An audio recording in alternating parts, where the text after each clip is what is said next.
Chen's Marketplace had been a fixture in Seattle's retail landscape for 30 years. What started as my father's small corner store had grown into a chain of 12 upscale supermarkets known for their quality imported goods and traditional customer service. But as I stood in our flagship store's management office, watching my brother David's face turn red with anger, I knew an era was about to end. "Your digital transformation nonsense stops now," David snapped, waving a printout of my latest proposal. "We're a family business, Sarah. Our customers come here for the personal touch, not, what did you call it? Omnichannel retail experiences. My name is Sarah Chen, and at 32, I was about to be fired from my family's business, not because I was wrong, but because I was right too soon. The market is changing. I tried one last time. Online grocery delivery grew 400% last year alone. If we don't adapt..." "Enough." David slammed his hand on the desk. "You've wasted hundreds of thousands on your pet projects. Mobile apps, delivery partnerships, inventory automation. None of it fits our brand." I glanced at Dad, sitting quietly in the corner. James Chen had built this business from nothing after immigrating from China, but lately he'd stepped back, letting David run things. My brother had always been his golden child, the one who thought exactly like him. "Dad," I said softly, "you taught us that innovation keeps businesses alive. Remember when you revolutionized Asian grocery imports in the 90s? This is the same thing. The world is changing." Dad's face remained impassive. "Some changes aren't worth making, Sarah. Our customers like things the way they are." "Really?" I pulled up sales figures on my tablet. "Is that why our revenue has dropped 15% in the last quarter?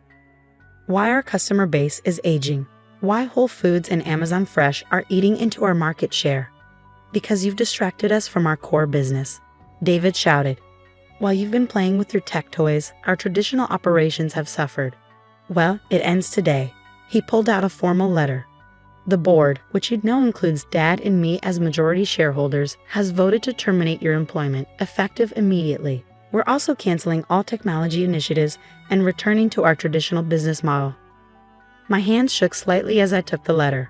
10 years of work, of trying to drive our family business into the digital age, ended with 2 signatures. "Security will escort you out," David continued, pressing a button on his desk. "Your access to all company systems has already been revoked." I looked at Dad again, seeing not anger but something worse.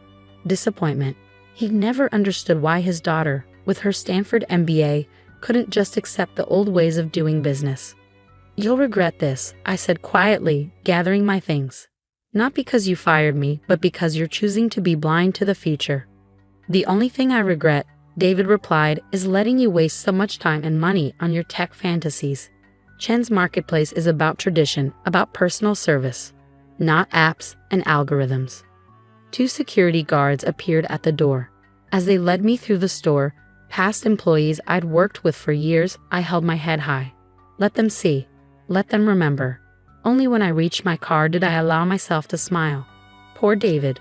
So confident in his victory, so certain he'd stopped my tech fantasies just in time. He had no idea what was really happening. My phone buzzed. A message from Marcus, my secret partner, and former head of it at Chen's. Everything transferred before they cut access. Project Phoenix is ready. Perfect timing. For the past 18 months, while fighting my losing battle to modernize Chen's Marketplace, I'd been building something on the side. A new kind of retail platform that combined the best of traditional grocery with cutting-edge technology. Every failed proposal to my family had actually been a test run. Every rejected innovation refined and improved in secret. The Seattle office of my startup, Phoenix Market, looked nothing like Chen's traditional stores. Housed in a converted warehouse, it hummed with the energy of developers, data scientists, and retail innovators. The space my family would have called industrial and cold was actually the command center of a retail revolution. "Status report," I called out, entering the main floor. "Mobile app downloads exceeding projections," Lisa, my head of digital, reported. "Early access customers love the AI-powered shopping lists and recipe integration." "Delivery network is ready," Marcus added. "Fleet of electric vans fully automated and tested. We can guarantee 1-hour delivery across the entire Seattle metro area." I nodded, watching our systems track inventory, predict demand patterns, and optimize delivery routes in real time. Everything my family had rejected as unnecessary technology was here, working perfectly. "What about the Amazon integration?" I asked. "Conference call in 10 minutes," Marcus grinned. "Their exec team is excited. Nobody's ever pitched them a partnership quite like this." While Chen's marketplace struggled to compete with Amazon Fresh, I developed a different approach. Instead of fighting the e-commerce giant, we become their premium local partner, handling specialty and ethnic groceries through their platform while maintaining our own independent operation. My phone buzzed again. A news alert about Chen's marketplace's latest quarterly results. More declining sales, more lost market share. The stock price was dropping as investors worried of the company's failure to adapt to changing market conditions. "Sarah," Marcus appeared at my office door. "Your brother's on CNBC right now talking about their return to traditional values."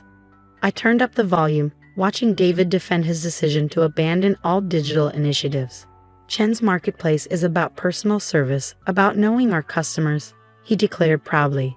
"We're not going to chase tech trends at the expense of our core values."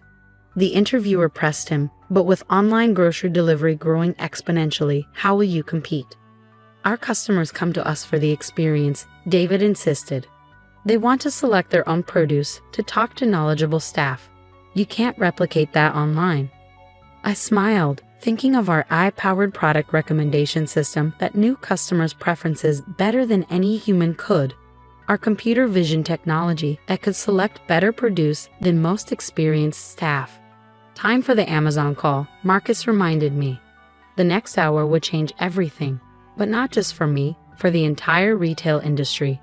David thought he was protecting our family's legacy by clinging to the past. He was about to learn that true legacy isn't about preserving old methods, but about evolving to serve customers better. "Ready to launch?" Lisa asked as I headed to the conference room. I thought about Dad's face when he signed my termination letter, about David's smugness in thinking he'd stop change from coming. "Ready," I confirmed. Time to show them what the future of retail really looks like. The next few hours would transform not just my career, but the entire concept of what a family business could become. But that's another story, one that begins with a simple announcement that would make my brother choke on his morning coffee. Amazon announces revolutionary partnership with Phoenix Market, transforming local grocery delivery. The morning after the Amazon announcement, I sat in Phoenix Market's command center watching our systems light up with activity. The partnership news had broken at 6 a.m. Eastern Time. By 9 a.m. Pacific, our app downloads had crashed our servers twice. 20,000 new customers in 3 hours, Lisa reported, monitoring the analytics dashboard. Social media's exploding. Everyone wants to know how a startup nobody's heard of landed an exclusive Amazon partnership. I smiled, thinking of the 18 months of secret development that had made this possible. While my family focused on traditional retail metrics, we'd built something that redefined the entire grocery experience. "Sarah," Marcus burst into the room, "you need to see this. Chen's marketplace stock is in freefall, down 30% since the market opened." I pulled up the financial news on my tablet. The headlines were brutal. "Chen's marketplace future in doubt as Amazon partners with innovative competitor. Traditional grocery chain faces digital disruption. Former executive's new venture threatens family business legacy." My phone buzzed. David's number. I let it go to voicemail. "CNBC wants an interview," Lisa said. "They're calling us the future of hybrid retail." Before I could respond, the security desk called. "Ms. Chen, your father is here." I froze. Dad hadn't tried to contact me since the day they fired me. Send him up. He looked older somehow, standing in the doorway of our ultra-modern office. His eyes took in the screens showing real-time data analytics, the developers coding new features, the electric delivery vans being loaded in our automated warehouse. "This is what you were trying to tell us," he said quietly. "All those proposals, all those ideas we rejected." "This is just the beginning," I replied. "Would you like to see how it really works?" For the next hour, I showed him everything. The AI system that learned customer preferences and automatically suggested recipes based on dietary restrictions and past purchases. The computer vision technology that sorted produce better than human hands. The automated warehouse where robots picked and packed orders with 99.9% accuracy.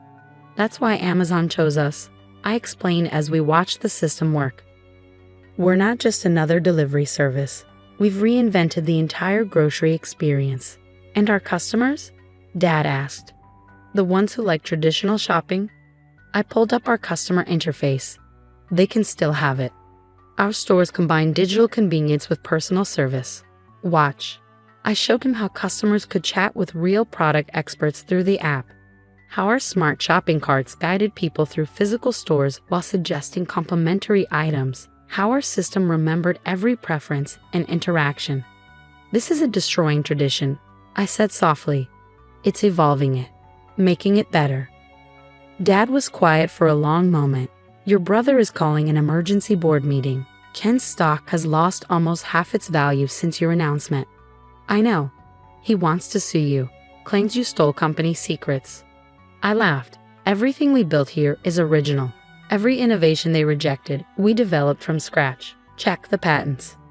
Before he could respond, Marcus rushed in. Sarah, you need to see this.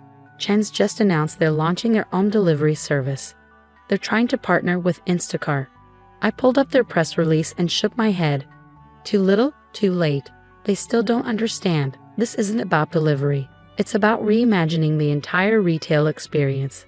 As if to prove my point, our screens lit up with new data. The lunchtime rush was starting, and our AI was already adjusting delivery routes, predicting demand spikes, ensuring every order would arrive exactly when promised. 3 minutes average delivery delay, Lisa announced proudly, across 5,000 active orders. Dad watched the system work, and I saw something change in his expression. The same look he had 30 years ago when he first realized he could revolutionize Asian grocery imports. The board meeting, he said slowly. Would you come? I hesitated. To what end? To show them this. All of it, before we make another mistake. 2 hours later, I stood in Chen's Marketplace's familiar boardroom. The same room where they'd fired me, now filled with panicked board members watching their investment collapse. David was mid-rant when I walked in. Hate to stop them. They're destroying everything we've built. No, I said clearly. We're building something better. And you can either adapt or become obsolete. What followed was the most intense presentation of my life. I showed them everything, the technology, the customer data, the growth projections. With each slide, the reality of their situation became clearer. We're not just losing market share, I concluded. We're losing the future. Every day you cling to outdated methods, you fall further behind. So what's your point? David snapped. You've won.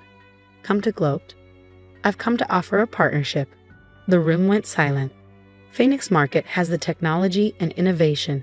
Chen's Marketplace has the brand recognition and supplier relationships. Together, we could dominate the market. A merger? One board member asked. A transformation, I corrected. Chen's stores become hybrid locations, traditional shopping enhanced by our technology. Our delivery network handles online orders. Both brands grow stronger together. And who would run this transformed company? David asked tightly. We both would. You understand traditional retail operations. I understand digital innovation. We need both. The board deliberations lasted 6 hours. In the end, survival instinct won out over pride. Chen's Marketplace would merge with Phoenix Market, creating a new kind of retail company that bridged tradition and innovation.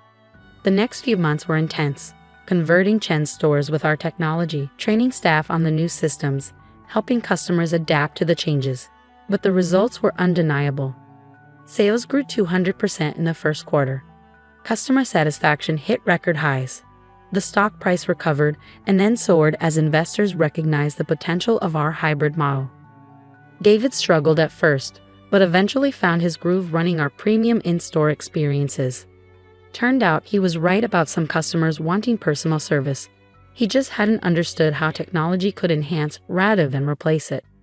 Dad spent more time in the business than he had in years, fascinated by how we'd reinvented his original vision. You saw the future, he told me one day. Just like I saw the potential in imported groceries 30 years ago. I forgot that innovation doesn't stop. 1 year after the merger, I stood in our flagship store. now a showcase of how traditional retail and cutting-edge technology could work together. The historic Chen's Marketplace sign hung above our smart shopping carts. Customers chatted with knowledgeable staff while our eye offered personalized recommendations through their phones. "Excuse me," an elderly customer approached. "Are you Sarah Chen, the one who made all these changes?" I nodded, slightly nervous. Many of our longtime customers had initially resisted the digital transformation. "I just wanted to say thank you," she smiled. "I still come in to shop because I love the atmosphere, but I use your app for deliveries when my arthritis acts up. It's the best of both worlds." That's when I knew we'd succeeded, not just in saving the family business, but in making it better. We hadn't destroyed tradition, we'd helped it evolve. Last week, a young entrepreneur asked my advice after a retail conference. "My family's business is struggling with digital transformation," she said. "They're afraid of losing their identity." I showed her our flagship store's command center, where traditional retail expertise merged seamlessly with cutting-edge technology. "Innovation doesn't mean abandoning your roots," I told her. "It means helping them grow in new directions. Sometimes the best way to honor tradition is to help it evolve." David joined us in the command center, now comfortable among the screens and data flows. "Tell her about the time you got fired," he grinned, "and how it was the best thing that ever happened to the family business." We'd come a long way from that day in the boardroom. The company continued to grow and innovate, but now we did it together. Tradition and technology, past and future, family and progress all working in harmony. As I write this from my office overlooking our hybrid retail operation, I think about how far we've come. The tech fantasies that got me fired have transformed not just our family business, but the entire retail industry. Dad still comes to work every day, proud to see his immigrant's dream evolve into something he never imagined.